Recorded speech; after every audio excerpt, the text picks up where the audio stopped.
We are used to seeing things from a particular point of view. That is, from a particular frame of reference. And things look different to us under different circumstances. At the moment, things look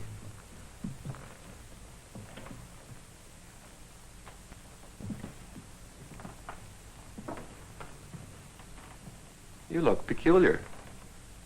You're upside down. No, you're the one that's upside down. No, you're upside down. No, I'm not. He's the one that's upside down, isn't he? Well, let's toss for it. All right.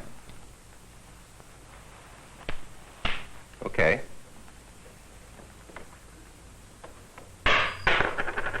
You lose. He's the one that's really upside down. You better come into my frame of reference now.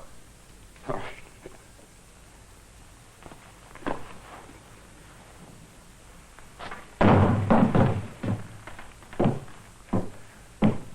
My frame of reference was inverted from what it usually is.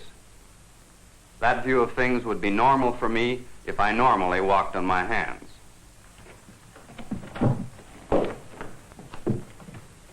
This represents a frame of reference.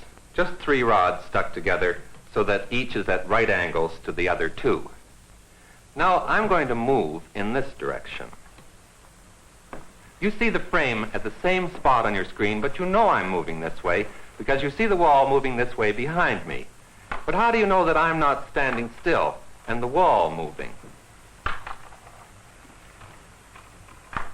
It was the wall that was moving. Now the wall has disappeared and you have no way of telling whether I am moving or not. But now you know that I'm moving. The point of this is that all motion is relative. In both cases, I was moving relative to the wall, and the wall was moving relative to me.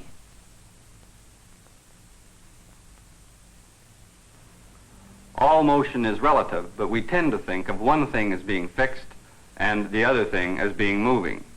We usually think of the earth as fixed, and walls are usually fixed to the earth, so perhaps you were surprised the first time when it was the wall that was moving and not Dr. Hume.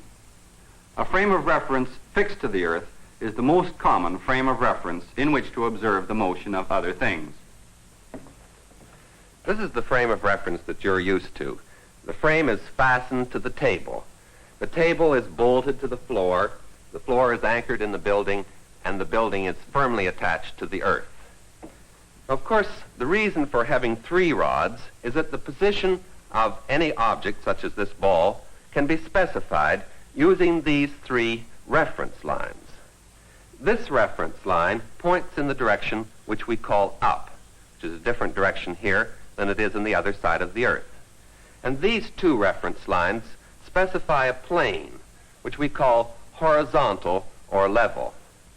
In this film, we're going to look at the motion of objects in this earth frame of reference and in other frames of reference moving in different ways relative to the earth frame. Well, let's look at a motion. This steel ball can be held up by the electromagnet. Now I'm going to open the switch and you watch the motion of the ball. The ball is accelerated straight down by gravity along a line parallel to this vertical reference line.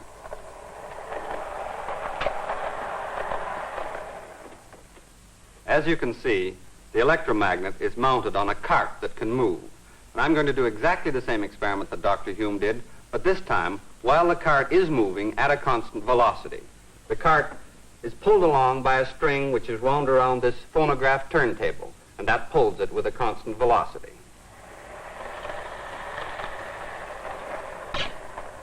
When the cart passes this line, the ball is released, as you can see. I'm going to start the cart down at the end of the table so that by the time it gets to this point, I can be sure it's moving with a constant velocity. Now I want you to watch right here so that you will see the ball falling.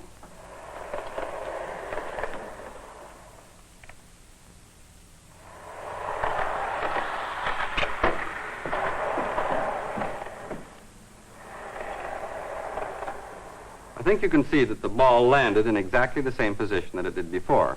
when Dr. Hume did the experiment with the cart fixed. But this time, the ball could not have fallen straight down. Let me show you why. The ball was released at that point. If it had fallen straight down, because the cart moves on in the time that it takes to fall, it would have landed back here somewhere. But it didn't. Now I'm going to do the experiment again. And this time, I'm going to let you watch the motion through a slow motion camera, which is fixed here. As the cart moves by, the ball will fall, and you can watch in the slow motion camera.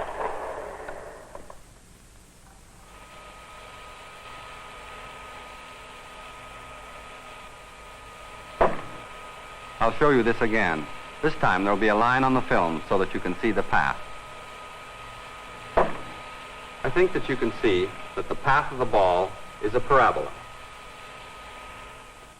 But all of this has been in a frame of reference fixed to the earth. How would this motion look in a frame of reference which was moving along with the cart? Frame of reference like that. Well, so that you can see what it looks like, I'm going to fix this slow motion camera so that it moves with the cart. Like this. I'm going to do the experiment again. And incidentally, I'll start it, and then I'm going to stand here so that when the ball falls, you will have something which is fixed as a reference point.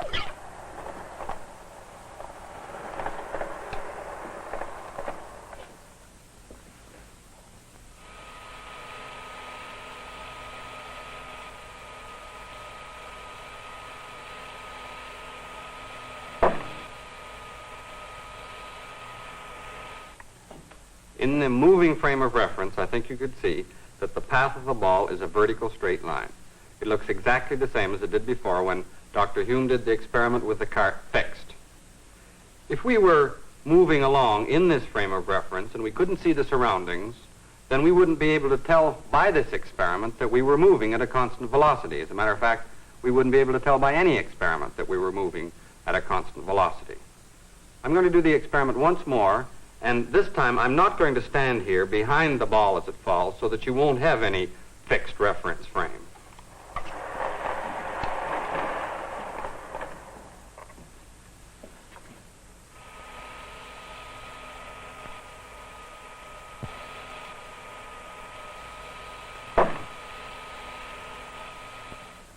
As far as you're concerned, that time, the cart wasn't necessarily moving at all. That time, when you couldn't see the background, then I think perhaps it was harder for you to realize that you were in a moving frame of reference. The important thing to realize here is that all frames of reference moving at constant velocity with respect to one another are equivalent. Dr. Ivy showed you what the motion of the ball that was released from the moving cart looked like in the earth frame of reference and in the cart frame. The motion looked simpler from the cart. Now I want you to watch the motion of this white spot. You probably see the spot moving in a circle.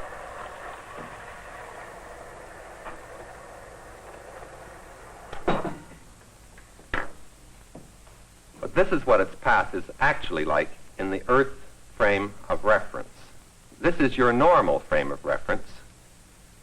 You saw the spot moving in the circle because your eye moved along with the cart. You put yourself in the frame of reference of the moving cart. So you see, it isn't always true that we view motion from the earth frame of reference. When the motion is simpler from the moving frame, you automatically put yourself in that moving frame.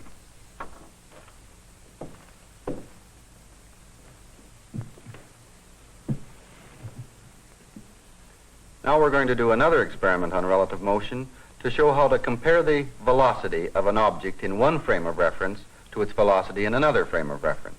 If I give this dry ice puck a certain start, it moves straight across the table with a speed which is essentially constant because the forces of friction have been made very small. This is just the law of inertia. An object moves with a constant velocity unless an unbalanced force acts on it. Now, will you give it the same start backwards? I'll try.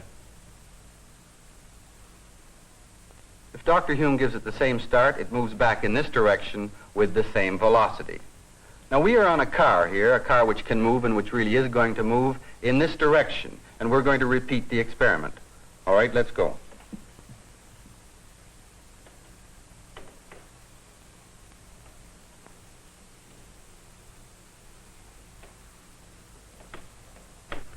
If we were making measurements here, then we would observe the same velocities, that is, the same experimental results that we did before. And so would you, because you are observing this experiment through a camera which is fastened to this cart. That is, you are in the moving frame of reference with us. But now we're going to do the experiment again, and this time you watch through a camera which is fixed in the Earth frame of reference. Now concentrate on watching the puck. Don't let your eye follow us. And I think you'll see that it'll move faster that way and not so fast this way, relative to you and relative to the wall behind.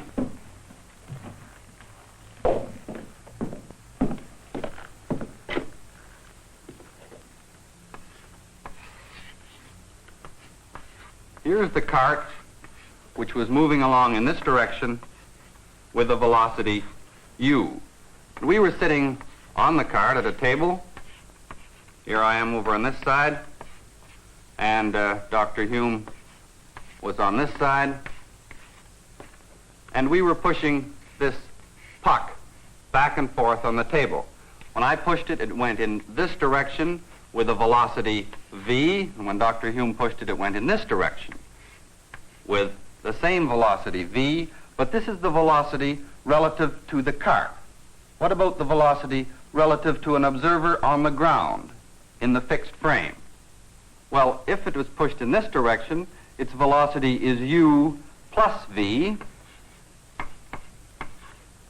If it's in this direction, its velocity is u minus v. This is all very reasonable. There's nothing very hard to understand here. The surprising thing about this expression is that it is not accurate in all circumstances. At very high speeds, and by high speeds I mean speeds close to the velocity of light, this expression breaks down.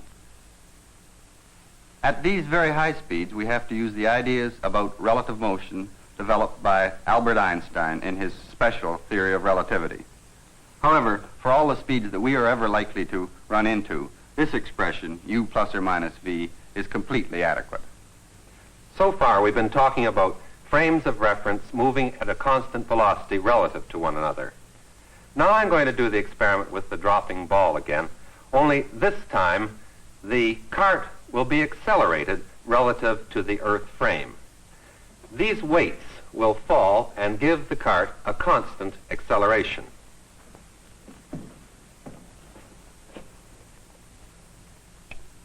I'll put the ball up, and then I will release it. The motion is very fast, and I want you to watch at the point where the ball is released from the fixed camera. Ready? I don't know whether you saw that or not, but the path of the ball was the same as it was before, only this time it landed in a different spot. This is because the car kept on accelerating in this direction as the ball was falling. Now I'm going to let you see it again with the slow motion camera fixed onto the cart.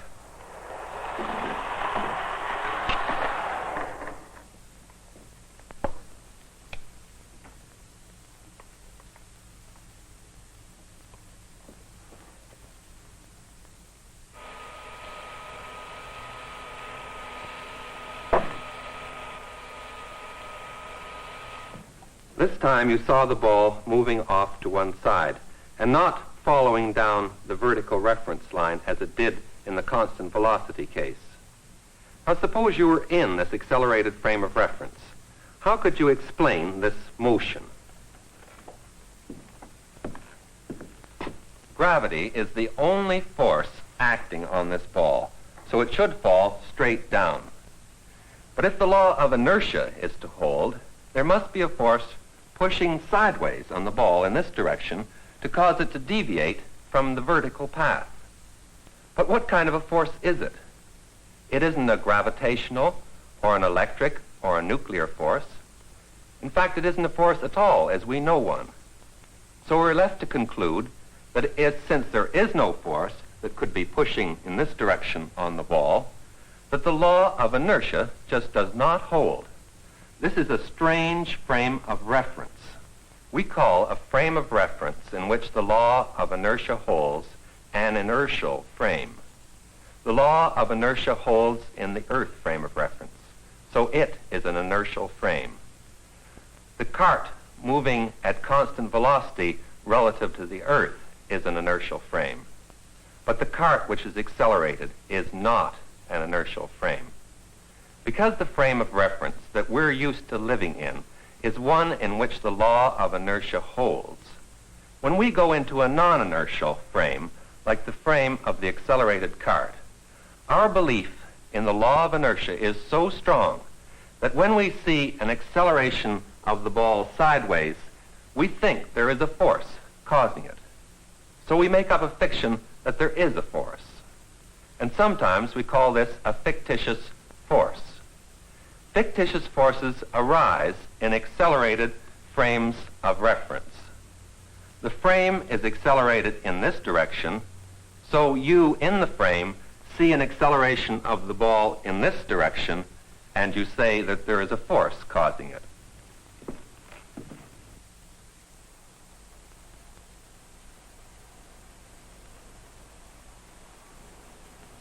What's happening this time? Why doesn't the puck move straight across the table as it did before?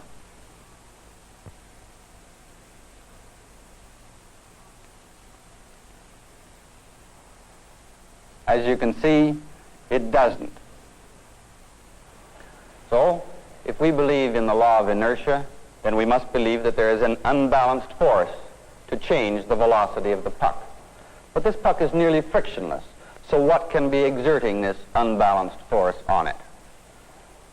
Suppose that you watch the motion, this time, through a camera which is fixed in the Earth's frame of reference.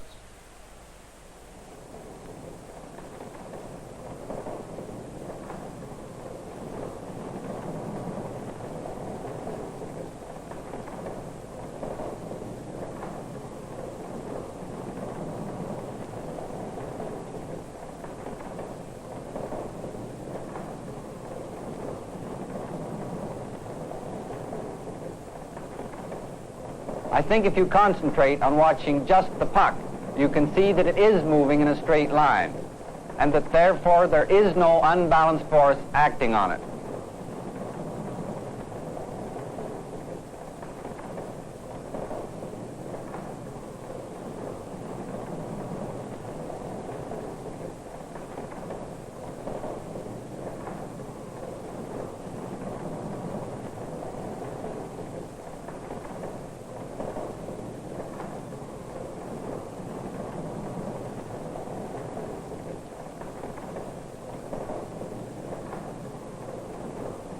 Now we're going to stop this rotation so that I can talk to you about what is happening here. I don't know about you, but I'm dizzy. In the Earth fixed frame of reference, there was no unbalanced force, but in the frame of reference rotating in this turntable, there was an unbalanced force because the velocity of this puck kept changing. This was a fictitious force. The rotating frame is a non-inertial or accelerated frame, just as the accelerated frame of the cart that Dr. Hume showed you was. You know that every object which is moving in a circle has an acceleration towards the center of the circle. This is the acceleration that has a special name, the centripetal acceleration. Now you hold this puck for a while, hold it steady, while the turntable is rotating. I'll get off.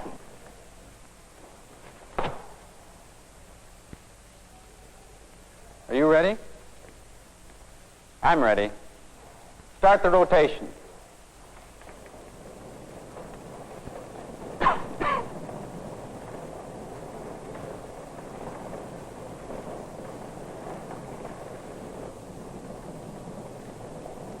You can see that now the puck is moving in a circle.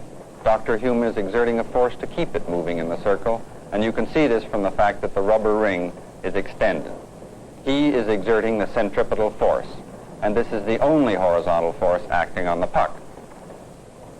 But now let's look at it again from his point of view in the rotating system. He is exerting a force towards the center of the table, and yet the puck is standing still, or at least more or less still. There is some vibration. Now, he believes in the law of inertia, so he thinks there's an equal force on the puck away from the center of the table, so that there is no unbalanced force. This outward force on the puck is the fictitious force. In this case, sometimes it's called the centrifugal force. In the fixed reference frame, there is no outward force on the puck. Now, suppose that Dr. Hume stops exerting a force. Watch the puck. In the fixed frame of reference, the puck moves off in a straight line. There is now no unbalanced force acting on it. Now let's look at it again from his point of view in the rotating system. When he releases the puck, which to him was at rest, it moved.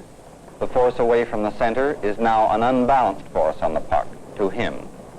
Remember, to us, the outward force on the puck is fictitious, because in our Earth frame of reference it doesn't exist. But to Dr. Hume, in the accelerated frame of reference, it's a perfectly real force. I hope by now Dr. Ivy and I have convinced you that a rotating frame of reference is not an inertial frame. Now, you've all been told that the Earth is rotating about its axis, and that also it travels in a nearly circular orbit around the Sun. Why then do we find that in a frame of reference attached securely to the Earth that the law of inertia seems to hold? Why don't we observe fictitious forces? The size of the fictitious forces which we have to introduce in a non-inertial frame depends on the acceleration of the frame.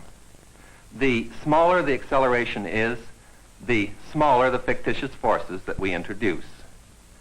Now, here is a frame of reference attached to the equator of the Earth. The acceleration of this frame is really very small. Because the Earth is spinning about its axis, it has an acceleration directly inward of 3/100ths of a meter per second squared. So on a 1 kilogram mass at the equator, there is a fictitious force acting directly upwards of 3/100ths of a newton. But this is masked by gravity, which is a force downward of 9.8 newtons. So the net downward force is smaller than that of gravity alone. So if I dropped a mass of 1 kilogram at the equator, the acceleration would be slightly smaller than that due to gravity alone, but not really very much. Now, the acceleration of the Earth in its orbit is even smaller still and produces even smaller effects in our frame of reference. Now, I said that the Earth was rotating about its axis. How do we know that this is so? Well, if you take a time exposure photograph of the stars, they seem to be moving in circles about the pole star. But all motion is relative. Is there any way of telling which is moving, the Earth or the stars? The fact that it is the Earth which is rotating can be demonstrated by means of a pendulum. If I set a pendulum swinging, it swings back and forth in a plane. Now, it turns out if this pendulum were at the North Pole of the Earth, the plane of swing would remain fixed relative to the stars, but would rotate relative to the Earth. Now, I'll have to show you what I mean. This pendulum is at the center of this turntable, which will represent the Earth. Now I'm going to start the table turning around in this direction. I'll put a black arrow on so that you'll remember.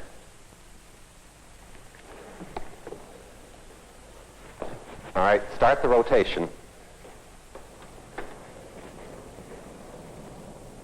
The pendulum is at the North Pole of the Earth, and you are looking at its motion as you ordinarily do, standing on the Earth. The plane of swing rotates in the opposite direction from the rotation of the turntable and at exactly the same rate. Now look at it from the fixed camera, which will represent the frame of the stars. The turntable, the earth, rotates, but the plane of the pendulum remains fixed. A pendulum used for this purpose is called a Foucault pendulum. You saw me start one at the beginning of this film. Let's look back again now. This Foucault pendulum drops sand as it swings. I think you can see the faint line where the sand trail began. The amplitude of swing is decreasing. The sand trail isn't as long now. But the important thing to see is that the plane of swing has been rotating during the half hour that we've been talking to you.